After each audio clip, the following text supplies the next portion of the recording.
whether you go in politics, whether you go in spiritual, whatever subject you get, you look at people, you feel wonderful leadership. The closer you get, you start seeing, oh my God, this has feet of clay. Don't you think so? That is the tragedy of this country. And this country has been progressing. People, corporates have been growing crazily. We were afraid of being swamped by multinationals. Today we are in the possibilities of swamping other countries with our strengths. Our spiritual leaders are going and talking about the Indian knowledge system, about various things, and people are following, more and more people are following the thought process that came from India, the Indian knowledge system, the yoga, the medicines, the healing, the worldview. Things have started changing. But also, very importantly, I must say, we must make a distinction. While there were problems that were happening within the country, in a geopolitical spectrum, India was growing, as it is growing even now. India is becoming more and more relevant to this country, to this world. But within this, our internal leadership, internal politics was not able to keep pace with it. So what we did was, and then it wasn't as if we were the first people to talk about principled politics. There have been many, many attempts before. But there has always been a gap between viability and principles. People did fight on principles, but there was no chance of their winning. Elections were determined by money, muscles, and divisive agenda. An honest party with check payment, with official money, without using politics of Hindu, Muslim, Marathi, non-Marathi, upper caste, lower caste, had no chance of victory. Aam Aadmi Party, once it was created, is the first example in India in the 68 years which said that it is possible to win while using the correct principles.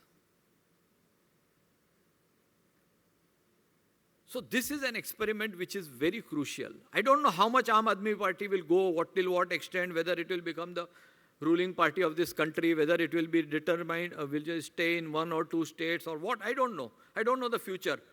But it has led the way for others to come in and say, yes, it's possible. It's possible to come to this country, to fight elections and win without using all the devious methods that the other political parties use.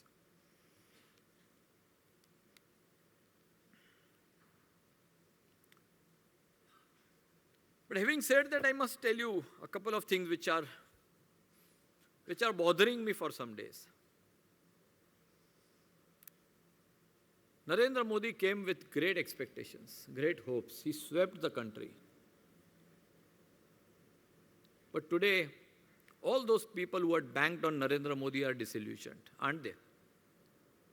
ये बोलता बहुत है, करता कुछ नहीं है. बातें बड़ी बड़ी है, लेक्चरबाजी करता है, पूरी वर्ल्ड में घूमता है.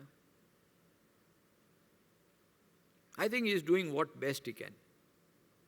There are problems, there are issues.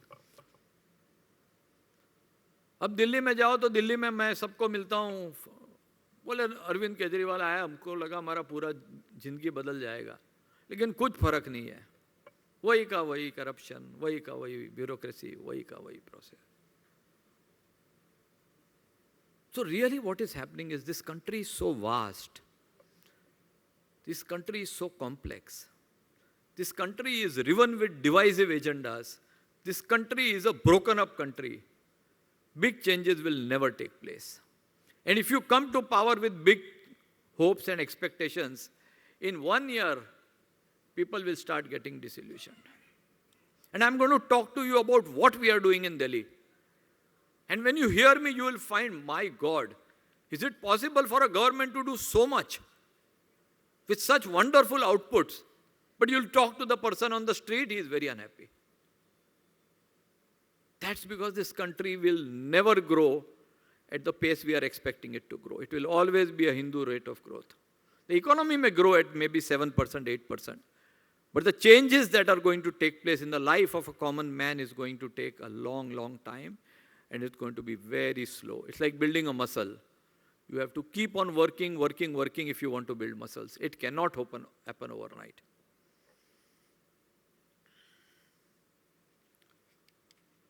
So, let me just quickly tell you what happens in Delhi. Not that it's because my party and that I want to talk about it, but something very interesting is happening. We thought that there will be a change in political culture. I'm not sure how much it has changed. But we were also wanting to have a governance change in this country. And I must give you 4 quick points. That a change will take place in 4 things: material, human, natural, and social. So what has changed in Delhi? In the first quarter, the VAT collection increased by 700 crores in a quarter. There were no raids, no Inspector Raj.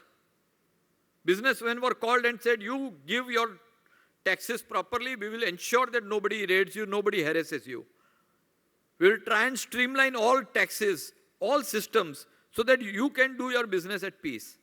Finally, the growth of the country happens through its people, not through its government. A government is only a facilitator to make that happen. Electricity, you know, the prices have come down by 50% for the poorest of the poor. And that is our focus. How the poor people, they need good governance the first. There was an audit that was announced when first Aam Aadmi Party came to power with 28 seats. Now that audit report has come which says कि 8,000 crore का गफला किया है Reliance ने. Now that money, by which they had gold-plated all their investments and all their things, is now getting exposed. And that will have an impact on the total. So the subsidy which has been given for electricity will soon be taken away because overall electricity prices will come down. Water is being given free to the people. People say, "Arey, subsidy deta hai, subsidy wala." Do you know how much the other governments are giving subsidy? What we are giving is peanuts. The earlier government gave Delhi golf course land at a price which took away 5,000 crores from Delhi. Total our subsidy is less than 400 crores. The advertising budget of the previous government and today's government is less by more than 500 crores. The security expenses that they used to make with all those VIP security has reduced dramatically. So all that money is being saved and given to the poor. Why are we having a problem? Electricity companies have been told that every hour of electricity that you don't give, you will have to pay penalty. So now there are very few electricity cuts are happening now because they are being penalized very heavily if they give a power cut at all. Water tankers have been put, GPS has been put so we know where the water tankers are going, what is happening. Meters are read by self and not by somebody coming. But what is most important, I think, is what has happened in the human aspect of governance. I don't know, this did not come in news, which it should have. But then because it's good news, it might not come. We had more than 5,000 meetings where we asked people what would they like to see in their budget. 5,000 meetings, people said their focus of the government should be on education and health. So this budget, we spent 9,386 crores for education, an increase of 105% from the earlier budget. 1,100 schools are being converted into model schools. It is our goal that every rich man, middle class man should be able to send his child into a public or a government school.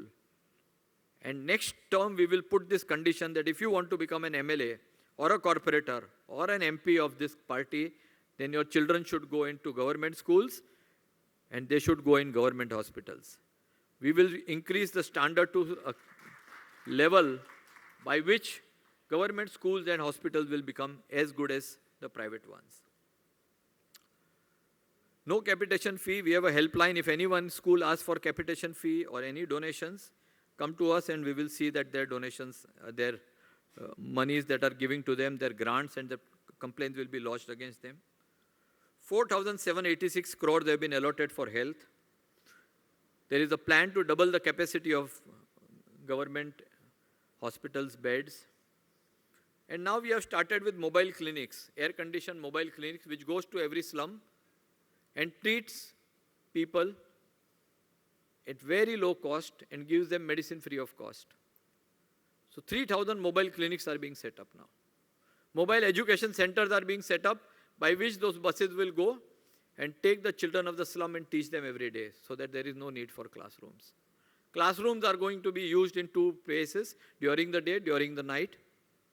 Once the class finishes, the open space, the garden, the park that the schools there will be opened up for everyone.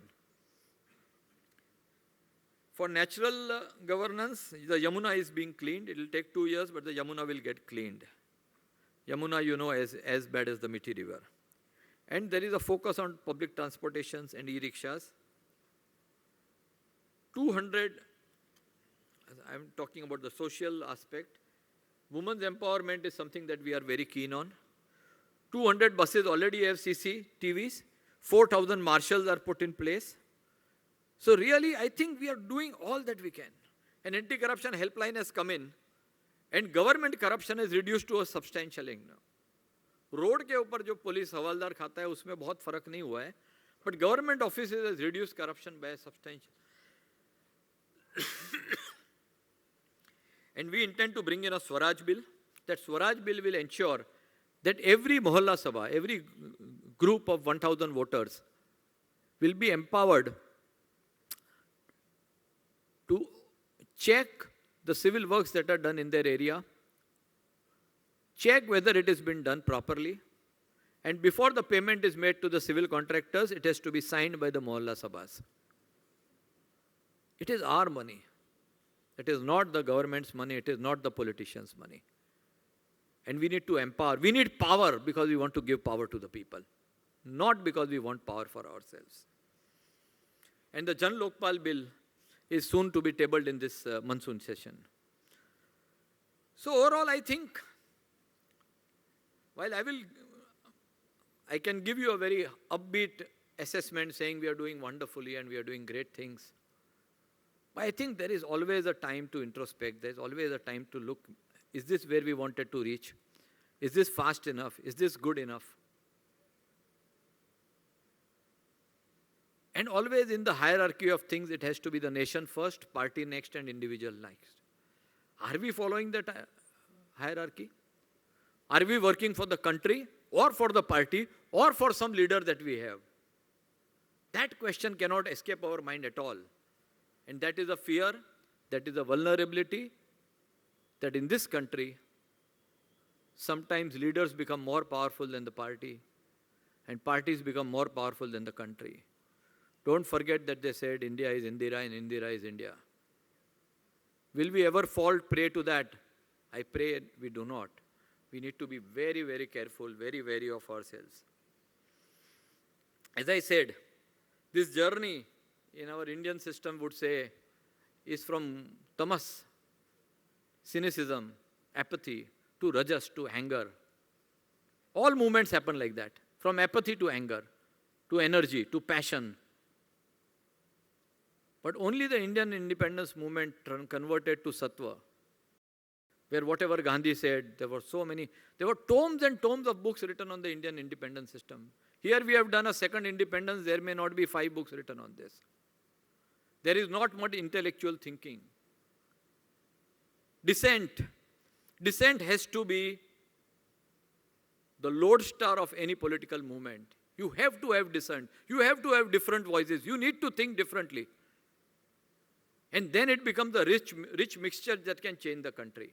Just one side of thinking, one type of anger thinking, is that adequate? So there is a need for the rajas to convert into tamas, to sattva. Unless that does, this independence may be incomplete. So all of you, I don't care if you are Aam Aadmi Party people or who. I mean, who does good work? If Narendra Modi does good work, I feel that wonderful. He went to Japan and whatever, the way he cocked a snook at China, I sent a tweet saying that wonderful work done. Rahul Gandhi gave a good speech. I said it's well done. Party is secondary to nation. The nation has to grow. The party is only a route for the country to grow. All of you are friends of this nation, passionate, patriotic people. Keep your vigilance on. The eternal price of democracy is vigilance. Don't get pulled by anyone. No Modi, no Kejriwal, no Rahul Gandhi. We have to think on our own and change this country forever. Thank you so much.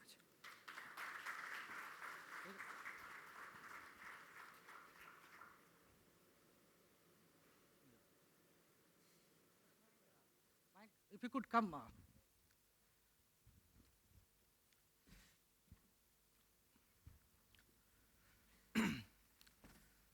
Although there is no revelations what I was expecting, but I could clearly see the disappointment that is observed.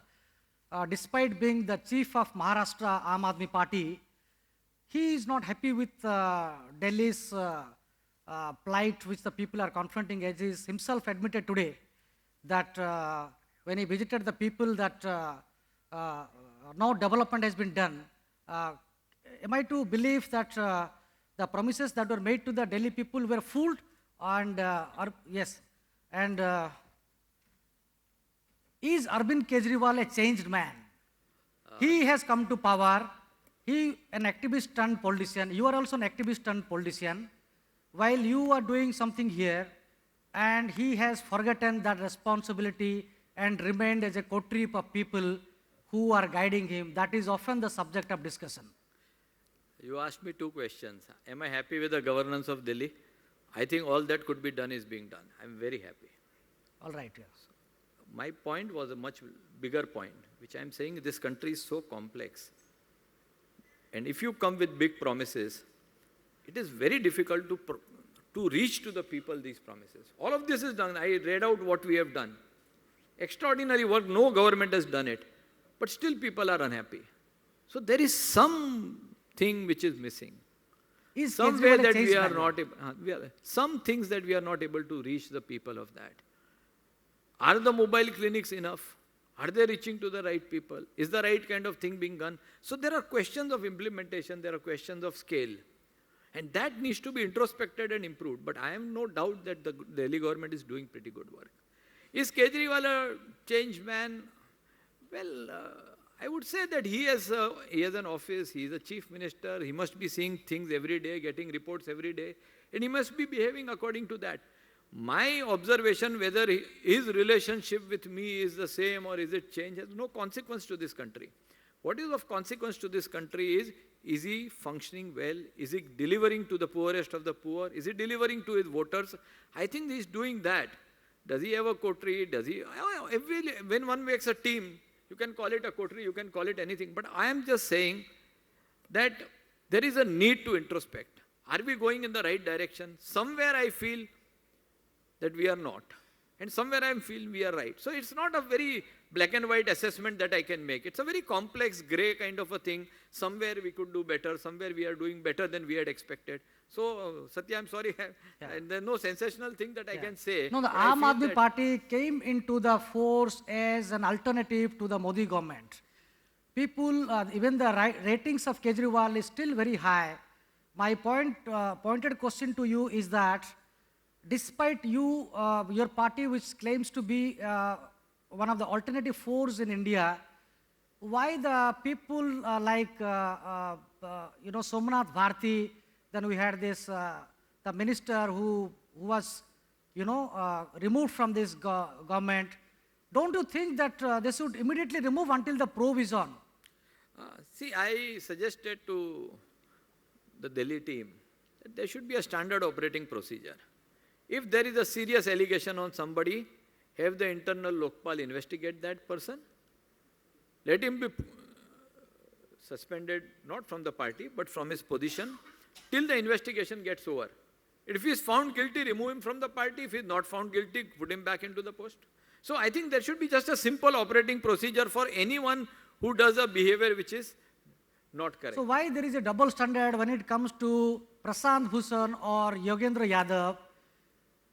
Despite they being in the party for a long time, were thrown out because there are certain coteries of people who are guiding. I know what I'm hinting at. Why there is a different treatment to Somnath Bharti and others? And are these parties now become the people of tainted people? Is it what you are going to rule? You will be like another Congress, another BJP actually. See, there are two different things. I'm sorry, I'm not going to straight away say yes or no. The Yogendra Prashant Bhushan episode that happened was a very unfortunate one. Even you came in the headline actually. You walked out of. That is because when they did that meeting, they voted to remove Yogendra and Prashant. And they said that this information should not be given outside. My conscience did not allow me to do that. I have come on the plank of transparency. For me, whether Yogendra Prashant is removed, I did not come to fight for the injustice to Yogendra and Prashant. That's not my goal. I came to fight for the injustice to the people of this country.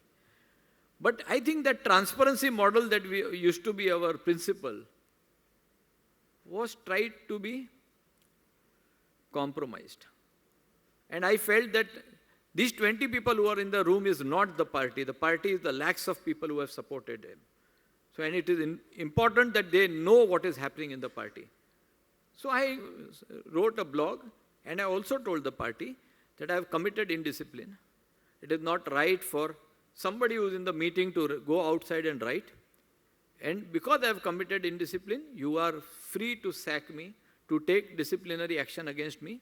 I have no problem with that. They have not yet done it. But I will not, see, now that, as I kept on saying, there is something called a dissent in a democracy which is crucial. This is not Animal Farm, this is not 1984, some people are more important than others. But this is an open democratic party and it has to have different voices if it wants to become a vibrant party. If it has just one voice, it's not right. So I intend to be the second voice till I am in the party.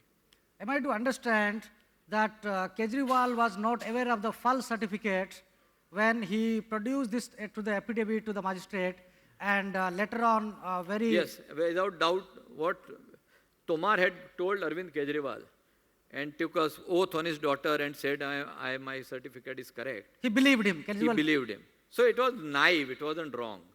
It wasn't bad intention. It was just a mistake because we also trust people.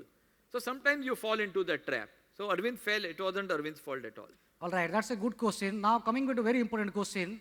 Supposing Arvind says no for the Maharashtra election because if you want to change the policy of the state and the popularity of Aam Aadmi Party, it seems also rising, although there are other political parties who are doing exceedingly well, will you be contesting the elections in Maharashtra? First of all, this is we are presuming... Yogendra Yadav tried to have it in Punjab and Haryana, he failed and he was out. No, you are presuming that Arvind will not allow us to fight elections. I think that it is my guess, I am not sure. Yeah, there are certain parameters that if we have so much membership, so much strength, we will be able to fight the BMC elections. So I don't see any reason why it would not happen. But we are finally a political party and there is a decision-making process in that party. We will follow whatever decisions are taken.